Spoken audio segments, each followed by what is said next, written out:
अभिनय देखने के और नृत्य में अभिनय देखने की बात तो हम सब स्वीकारते हैं, लेकिन गायन में जो नैसर्गिक अभिनय है उस पर कोई चर्चा ही नहीं करता। वो नैसर्गिक इसलिए है क्योंकि नृत्य में तो आप कोई पात्र बन रहे हैं तो वो आपको करना ही है। श्री रामचंद्र कृपालु भजमन आप कर रहे हैं तो भरतनाट्यम हो, कुछ मुद्रा है उसकी सिखाया जाता है। नाटक की तो रंगमंच की तो मैं बात ही नहीं कर रही, लेकिन शास्त्रीय संगीत हो, सुगम संगीत हो, लोक संगीत हो, गजलें हो, बिरला बिरला कोई कलाकार, बिरला इसलिए कह रही क्योंकि एक दो हैं ऐसे, बिरला कोई कलाकार आपको ऐसा मिलेगा जो नैसर्गिक रूप से उस गीत के भाव के प्रवाह में बह करके अभिनीत होकर आपके सामने प्रकट न हो।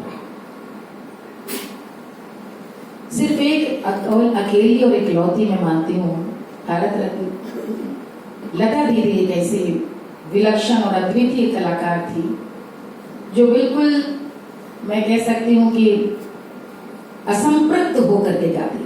वो कोई भी गीत गाए तो आप उनका भाव यदि देखें, माँ शारदा जैसे स्वर दे रही हूँ, लेकिन इतना वो सिद्ध नक्शिक थी कि भाव नहीं आ कंठ से आएगा, गायकी से आएगा, लेकिन अंग से, आंखों से कहीं प्रकाट्य नहीं। मैंने एक ऐसे परिवार में जन्म लिया जहां पर कोई गाता नहीं, कोई कलम से कोई दूर दूर तक का नाता रिश्ता नहीं था, लेकिन ऐसे परिवार में जन्म लिया जहां माता पिता को संगीत के प्रति असाधारण रुचि थी। और न जाने क्यों इस बात का इतना उनके भीतर जुनून था कि मैं सीखूं। मेरा भाग्य कि मैं ऐसे घर में जन्मी क्योंकि वो मुझे सही गुरुओं तक ले गए। और उसके बाद आपको पता है कि सिर्फ एक ही रिश्ता रहता है, वो लगन का।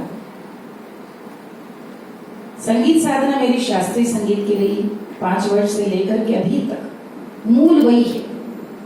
उस मूल के साथ उसमें जैसे आप लोग अलग अलग किरदार अभिनीत करते हैं, मैंने भी गुरुओं से अलग अलग चीजें सीखी, अलग अलग चीजों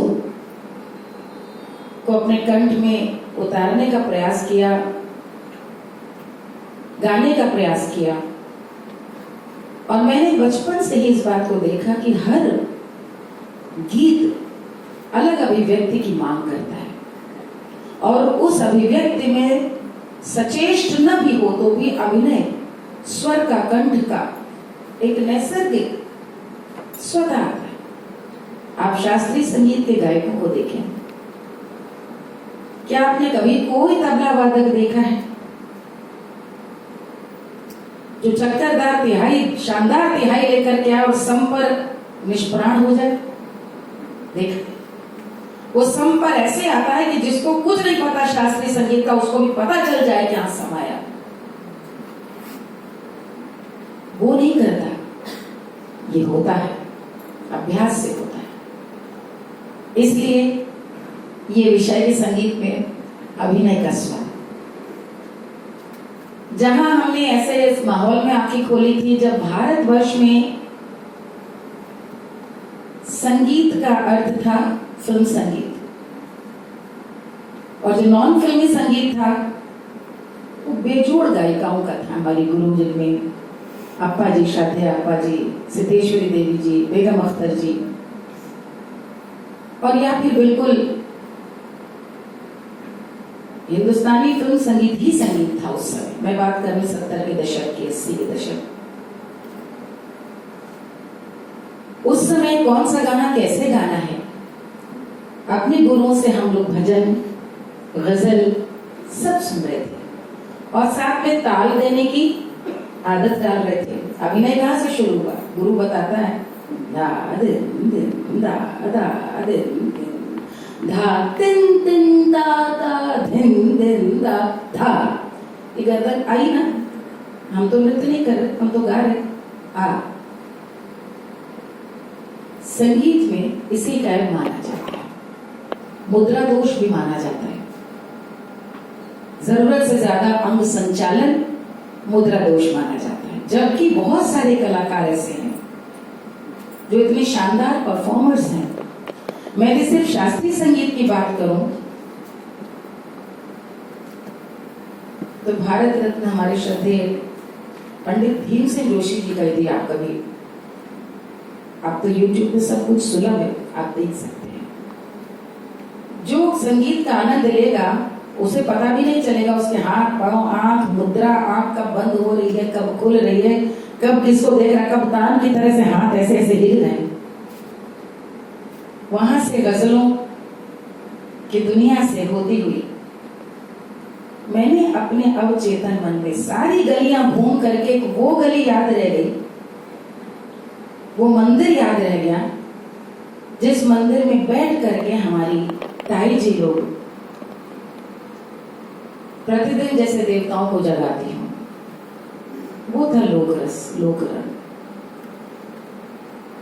8-8, 7-7 स्त्रियां किसी भी सुर से उठ जाना, न जाने कैसे लय में गा देना, न जाने कैसे एक गीत सबको मालूम हो जाना, और न जाने कैसे हर अवसर के अनुकूल अपने कंठ को वैसे ही ढाल लेना। जचगी का समय है, बच्चे का जन्म हुआ है, आवाज में एक अलग हर्ष उल्लास है, और बिटिया यदि ब्याह रही है तो वही हमारी ताई जान ऐसे गाती थी कि कलेजा फट जाए जिसकी बेटी ना हो वो भूखे फाड़ फाड़ करके। वे अभिनय नहीं करती थी या करती थी। कई बार आप लोग रंगमंच के हैं, आप जब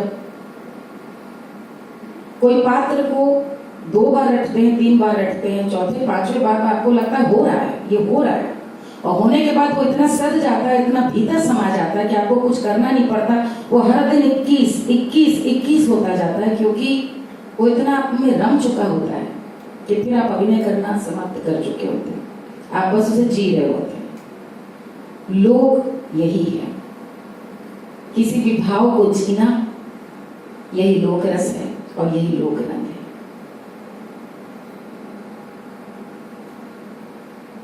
मैंने सचेष्ट लोक संगीत की धरती पर पूरी तरह से जैसे प्रणाम करके इसी को उतारने का मन बनाया।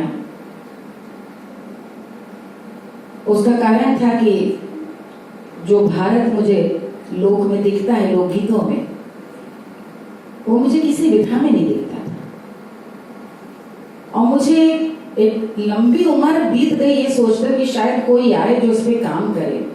और मैं देखती थी स्कॉलर्स की बहुत सारी किताबें पढ़ी हैं जिन पे लोग PhD कर रहे हैं, लेकिन मुझे लगा नहीं, आज इतना वक्त नहीं किसी भी अब श्रोता के सामने ऐसा कलाकार आए जो साहित्य भी समझे, संगीत भी समझे, और उस देश काल परिस्थिति को भी समझे जब ये गीत रचा गया होगा, उसका क्या कारण था, वहां उतर करके सुनाए। बड़ी आलोचनाएं हुई। आज हम अलग भारत में हैं, लेकिन 40 साल पहले जब मैं लोकगीत गा रही थी तो सब ऐसे सोचते थे कि ये तो चटनी चूरन है, कोई भी गा लेता है। इतना संगीत सीख करके लोकगीत गा रही, किसकी शिष्याएं? शास्त्रीय संगीत की इतनी परंपरा में निष्णात होने के बाद आप लोक संगीत गा रही। शास्त्रीय संगीत ऐसे दिखाते थे, लोक संगीत ऐसे दिखाते थे। वहां जो उनका अभिनय होता था अनजाने में, ये उसने और प्रेरित किया कि तो छोड़ना नहीं, यही करना। लोगों ने एक राय बना ली। कई लोगों को लगता था अभिजात्य परिवार से आती हैं, इनकी क्या गंभीरता, इन्हें क्या मालूम, इन्हें भाषा क्या पता, और तो और इन्हें भोजपुरी क्या मालूम। भोजपुरी में भी आपको पता हो कि 8 तरह की भोजपुरी बोली जाती है, हर जिले की भोजपुरी अलग। मेरा पालन पोषण गोरखपुर में हुआ। गोरखपुर देवरिया की भोजपुरी अलग है, देवरिया गाजीपुर की अलग है, और बलिया और बक्सर की अलग है। और मैं अवध क्षेत्र से, लेकिन मैं न डरी न विचलित हुई, और मैंने सोचा कि ये मैं अपने लिए कर रही हूँ, ये मैं नहीं करूंगी तो सुख से मर नहीं सकती, ये मुझे करना है, और ये करने के लिए जो होगा देखा जाएगा। और वहां से आया परिधान। मैं लोकगीत गाती थी, यदि पुरानी आप लोग देखते हैं कभी कभी दूरदर्शन में 30-30 साल पुरानी मेरी रिकॉर्डिंग्स आती हैं, उसमें सीधा पल्ला मैं हमेशा से साड़ी पहनती थी। मैं बैठी हुई हूँ एकदम दुबली पतली और गा रही हूँ। जब रियलिटी शो में मैं गई और रियलिटी शो में मेरे सामने ये विकल्प रखा गया कि भाई ये सूफी फोक इसमें आप आइए, तो मैंने कहा कि देखिए जो इस समय फोक के नाम पे चल रहा है वो इतना बाजारवाद उस पर हावी है। मैं गाऊंगी ठेठ पारंपरिक जो सीडी कैसेट पे भी सुनने को नहीं मिलते। आपकी समय सीमा है, आप 2 मिनट से ज्यादा एक गाना सुनवा नहीं सकते।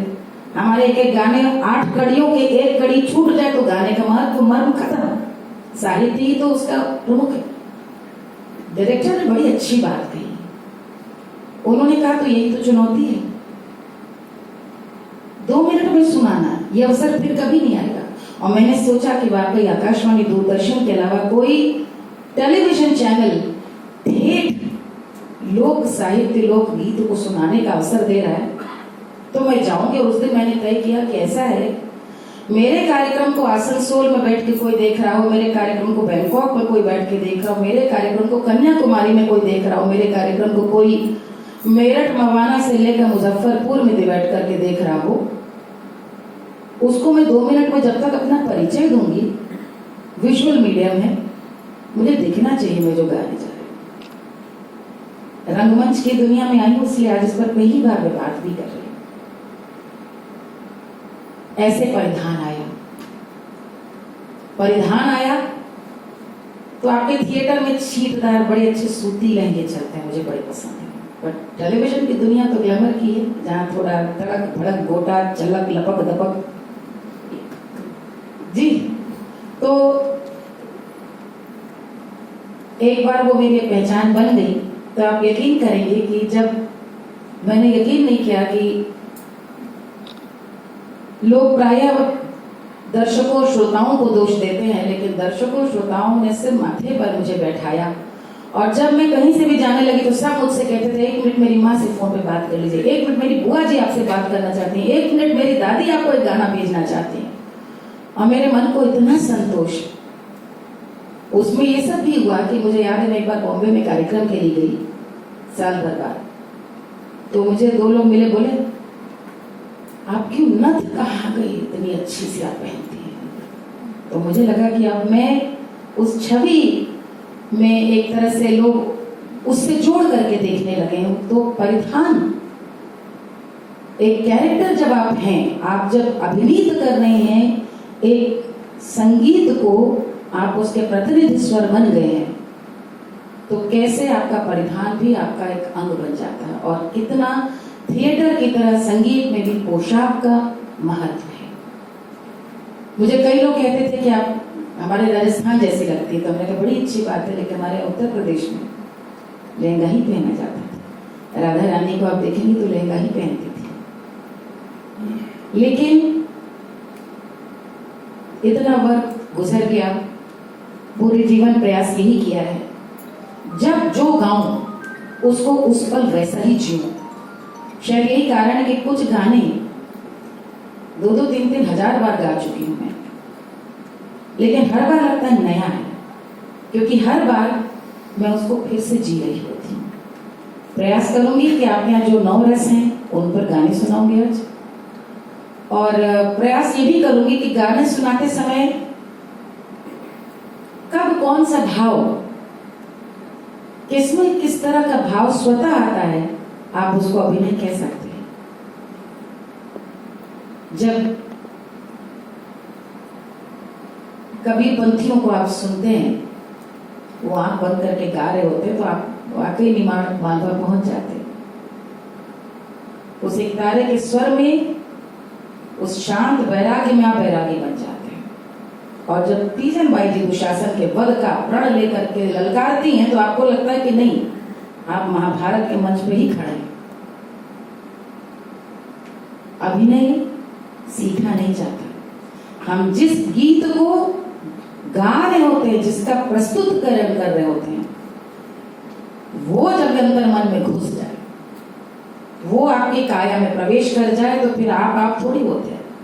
इसलिए बहुत सारे लोग मुझसे कहते हैं कि ये लोग गीत लोग गाना चाहते हैं, लोग कलाकार बनना चाहते हैं, इनको आपको क्या सुझाव देना है? तो मैं यही कहती हूँ कि जिए, जब तक वो दृश्य देखे नहीं होंगे आत्मा से वो सुर बोल कहाँ से फूटेंगे। तो आइए कुछ कुछ सुनाते हैं, सुनते हैं और आप लोगों के सवाल भी लेंगे, कुछ भी आप लोग पूछना चाहें